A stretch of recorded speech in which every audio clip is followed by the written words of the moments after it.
because it's a beginning of dealing with what we think could be a very severe challenge for the state budget in this year. We're going to have to not only look at the 4%, but see what other things we can do to deal with the challenges that are brought upon us by Donald Trump. He wants to blame Trump because he wants to set up a tax increase, whether it's for transit, whether it's for more port projects, or, God forbid, the failing energy policies that continue to plague Illinois. House Minority Leader Tony McCombie reacting to Governor J.B. Pritzker yesterday after he announced an executive order calling on state agencies to cut spending by 4%. But that's because of the Trump administration and congressional Republicans, according to the governor. It is Illinois in Focus Daily. I'm Greg Bishop with you each and every weekday morning. If you want to wake up with us, get the notifications by subscribing here on YouTube, or you can get the podcast where you get podcasts. But also go to thecentersquare.com to get the latest headline. And you'll see Republican leader says Pritzker budget cut EO, a ploy for Illinois tax increases. So Governor J.B. Pritzker yesterday releasing a news release saying that he's ordered state agencies to find 4% efficiencies. We'll go ahead and pull that news release up so you can see as we get it in newsrooms as to what this looks like. And all this stuff's always available to you as well publicly. But the governor issuing this executive order directing state agencies to identify 4% of fiscal year 2026 general funds appropriations to reserve in order to mitigate the impact of Trump's disastrous economic policies while working to maintain core services. The action comes as all states, including Illinois, forced to manage the Trump and congressional Republicans' budget bill that threatens state revenue streams and places pressure on Illinois' fiscal stability. So the governor, obviously, with Democrats in control of the General Assembly, I mean, they passed their budget for this current fiscal year back in May. That was several months after the Trump administration had been in effect because Donald Trump, second non-consecutive term, that took effect, January 21st was his first full day in office. So you've got, the presidents and congressional Republicans having talked about shoring up federal spending and making sure that people who are getting subsidies are qualified to get the subsidies, and shoring up spending on illegal aliens, and all of that was pretty well telegraphed and broadcast. So Democrats passed a budget, the most expensive state budget in state history, in May, went into effect July 1st. We're talking $53.5 billion or something to that effect, the largest state budget in state history.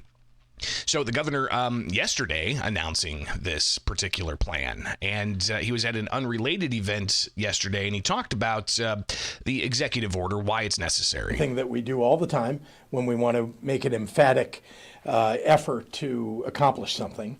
And make sure that it's understood throughout the entire executive branch that this is everybody's responsibility. And so that's one of the reasons that we put it out in EO form. Very important to us that we deal with what Donald Trump has done to, almost every state. In fact, I believe every state, in fact, has been had their budgets significantly impacted by the policies of the big ugly bill, the policies of his administration. There are hundreds of millions of dollars that are going to have to be made up for as a result of the cuts the federal government is making, including in healthcare and nutritional assistance, but also across the economy with the tariffs that are impacting businesses in Illinois. So we think this is a prudent endeavor. We also think that we're going to have to look at every nook and cranny of state government to make sure that we are balancing the budget as has been promised in the FY26 budget. And then, of course, going into FY27, there are going to be severe effects upon the state budget, and that's going to be yet another conversation. So the governor making these statements yesterday at an unrelated event, and just for people who were watching, a little bit of freeze frames there. That's just from the live stream that we got from the governor's office during that news event. But I reached out to House Minority Leader Tony McCombie, and as a Republican leader for the Illinois House, she's been one for the past few years saying that Illinois continues to spend more and more and more, and they need to find ways to stop spending as much and stop taxing as much. And she reacted to the governor's executive order saying it's a political stunt. Well, I think the EO is just another example of gaslighting and looking for a press pop. As the governor, he doesn't need an executive order to balance the budget or ask his agencies to make cuts. And this is a repeated repeat of what Andy Minar has asked quite often of the agencies, but yet we never see any cuts or any proposals from those agencies. So I think it's just another attempt to poke the Trump bear because he wants to run for president, not realizing that Trump's not running for president. So you got McCombie saying that this is a political ploy that Pritzker's trotting out. We'll hear more about why she says that's the case, but state's been spending more and more and more every year. If you go to thecentersquare.com, you will see the story that we delve deep into the numbers and our investigative units finding that indeed Illinois continues to spend more and more and more and more. It's a total increase of about 43%. In the latest story, Fiscal Fallout, Illinois spending swells 43% under Pritzker. According to state data, you had Republican Bruce Rauner in office before that, but in the years of financial data reviewed by the Center Square, Democrats have been in control of the state legislature and most statewide offices. A notable exception was Rauner's single 4-year term as governor. So you've got the spending, again, 3 annual budgets Illinois lawmakers approved following the start of the pandemic. General fund spending increased about $6 billion. In the past 3 years, the annual spending increased another $9 billion to a total $55 billion. Is this spending sustainable? It's a question I asked of House Minority Leader Tony McCombie. No, and we've been warning this for years. As you just stated, the increase every year when we do our end of session, we always say, this is the biggest budget we've ever, passed in Springfield. And that's absolutely true. And it is just not sustainable. It's irresponsible. And he just continues to pull, not to use what everybody always says, smoking mirrors. You're pulling from one agency. You might be, not taking it from the GRF, but you're taking from other state funds. It's a complete slide. And there is ways and solutions. I think Representative Fred Crespo, he was taken out of the conversations because he had ideas to help balance the budget without another $1 billion tax increase for the second year in a row. He was taken out of it. They've never, in the 3 years that I've been leader, had serious conversations or any conversations about our ideas of how we could structurally reform Illinois to actually grow our state instead of killing it. You can look at, this EO talks about, the SNAP changes. Well, look at your own self. His own error rate since 2017 has gone up from 5.73 to 11.56%. If he could go back down below that 6%, this is no anticipated cost to the state of Illinois. So do that. How about let's not spend $2.3 billion on healthcare for illegal immigrants. That's not even touching what we spend on the increase of cost in our schools or for housing or other wraparound programs that they are qualifying for. How about let's not give $40 million to Speaker Welch for his high school. Let's not put in $370 million into a slush fund for the Democrats. Let's be realistic here and let's really let's blame who's to blame, and that's the governor and the Illinois Democrats. So again, the governor was essentially saying that it's Trump's fault that these 4% cuts are coming.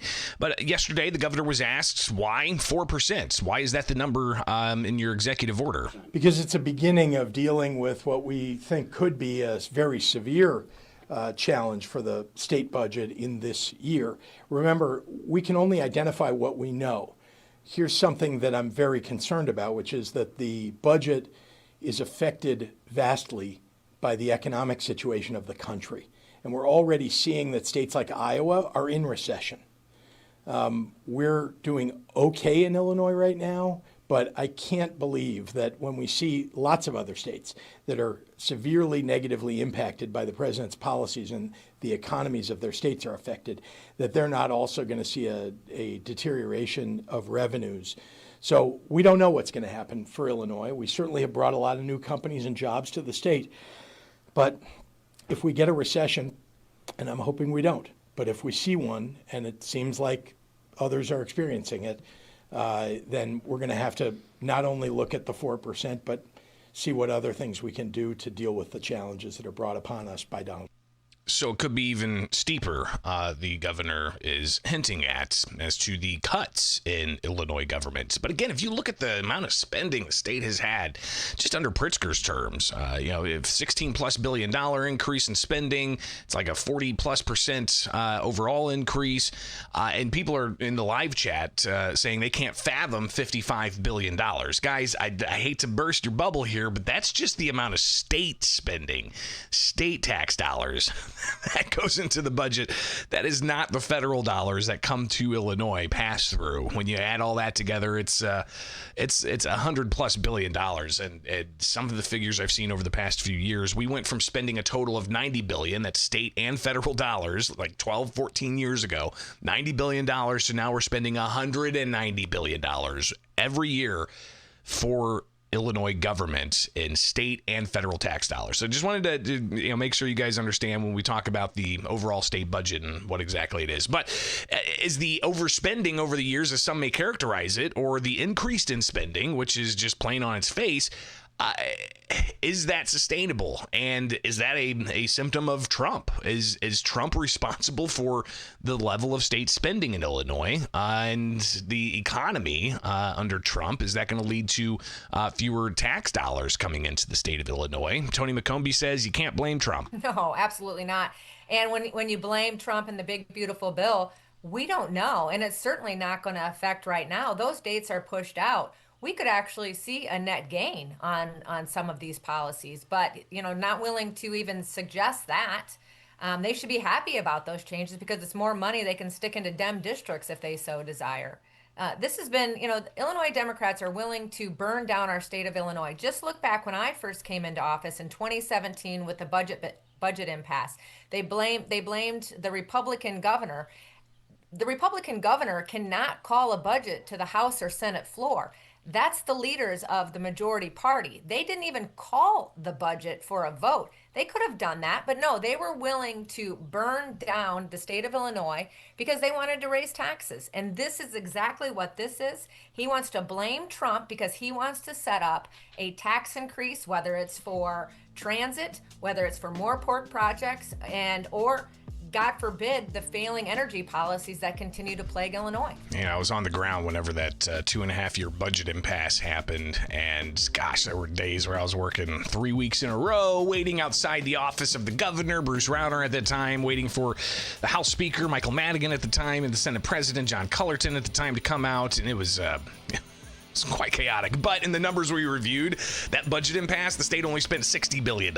So vastly different amount. That was the lowest the state had spent in a long time. And then from there, after Pritzker got elected, spending went through the roof. Here we are, 4% budget cuts the governor's ordering. Republicans saying it's a ploy for tax increases, but Senate Minority Leader John Curran had this to say. He said that regardless of who's president, the governor needs to cut spending. When President Biden was in the White House, Curran said the governor's own 5-year budget projection showed average annual budget deficits of 4.6% over the next 5 years. Yet, he continued to increase state spending by 40% since taking office, despite Illinois' GDP significantly lagging behind national growth. Curran said if Pritzker's serious about these fiscal issues, then he should take the difficult and sometimes unpopular decisions needed to constrain state spending, reduce taxes, and improve economic opportunity for all Illinoisans, regardless of who's president. Get the latest at thecentersquare.com and wake up with us here with Illinois in Focus Daily.